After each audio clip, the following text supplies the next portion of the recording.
A warm welcome to our Abu Dhabi HSBC Golf Championship preview. Ben Jacobs and Robbie Greenfield, the editor of Golf Digest Middle East, alongside me, looking ahead to the season opener for many on the European Tour. Tournament running from Thursday the 16th until Sunday the 19th of January. And if you wear red on Saturday, you get in for free. Tickets start from AED 50. Robbie, alongside me. Expect the unexpected is the tagline this year, because we've seen two unheralded winners over the past two tournaments in Robert Rock and the defending champion Jamie Donaldson. Is it going to be three underdogs in a row?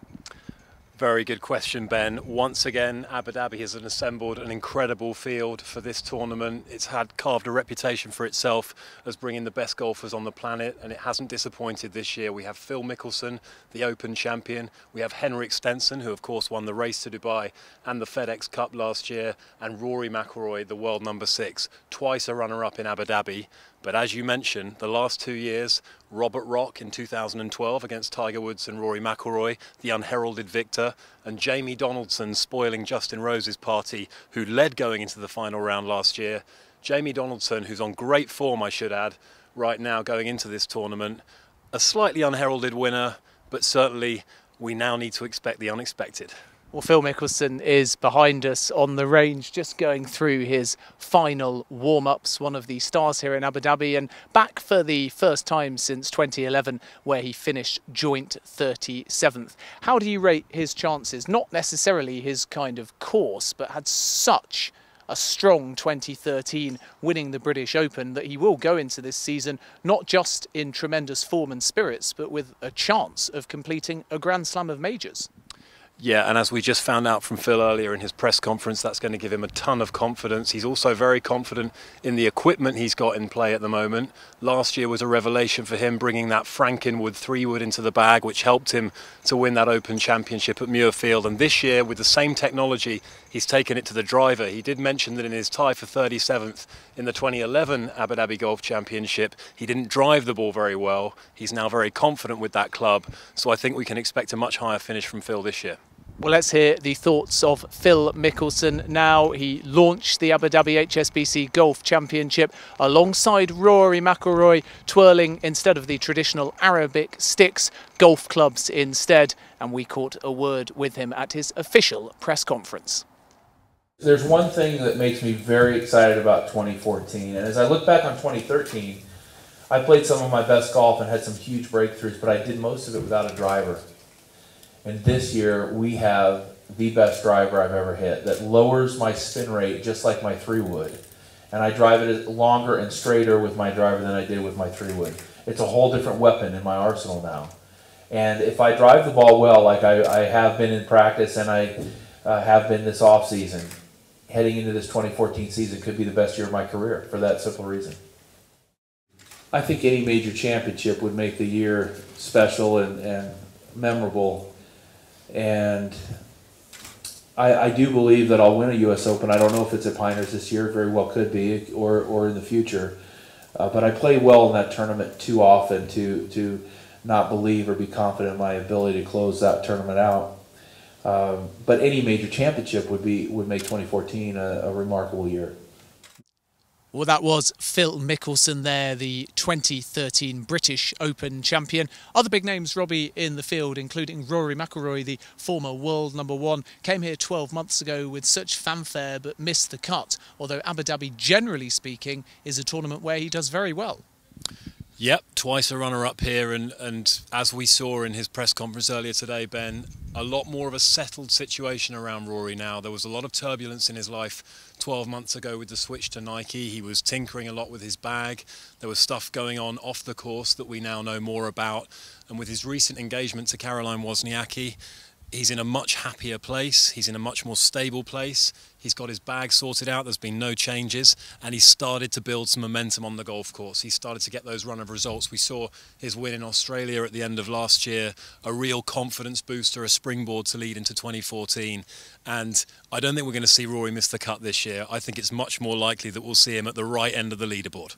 Well, McIlroy, as Robbie mentioned, winning the Australian Open in order to deny Adam Scott the Aussie Triple Crown. And coming into Abu Dhabi in 2014, the former world #1 told us he's feeling more settled.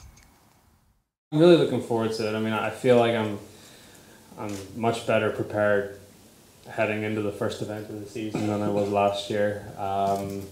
Swing's in a much better place. I've done some really good work on that. The end of last year and just in the the couple of weeks that I've had here leading into this tournament. So things are really looking good. I'm in a really good frame of mind, and I feel like I've built a lot of sort of momentum at the back end of last year, and want to try and continue that into this season. But yeah, just really excited to get going. This is a golf course that I've done well in the past. Obviously last year being the exception, but as I said, I feel like I'm in a much better place to start off the year. That was Rory McIlroy there. I wonder whether he can improve on those 2 second-place finishes here in 2014 at the Abu Dhabi HSBC Golf Championship. The other name worth mentioning, Robbie, is the 3-time champion Martin Kaymer. Tied for 6th last year, missed the cut the previous year though, so up and down form. And actually, when you look at his golfing experiences over the last 24 months or so, he's somewhat disappeared off the radar, despite the fact that he holed that superb putt against Steve Stricker that retained Europe the Ryder Cup at Medina. Yeah, I mean, it's been a transitional year, I guess, for Martin. The last season, probably not the one that he hoped he would have. I think there's been a lot, again, for Martin to deal with, ascending to world #1. Golf in Germany is perhaps not as big a sport as it is in US and the UK. So there was a lot of attention, a lot of media attention on Martin.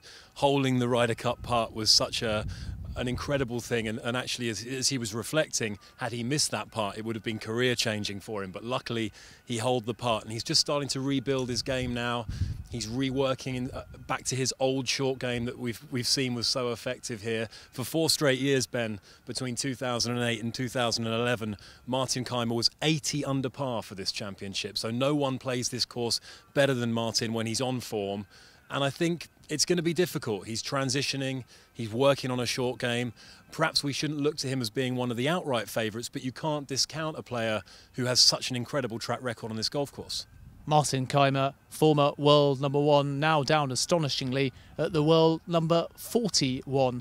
Let's see how he fares though this week. We caught up with him as he was unveiled as a guest ambassador for Etihad Airways, and he was extremely candid with some of his views, including on what it feels like to be the world #1. It's the same when I became #1 in the world. You're #1 in the world, and then you ask yourself, okay, you're supposed to be happy now. Okay, you're happy, you're satisfied, but you're not completely happy.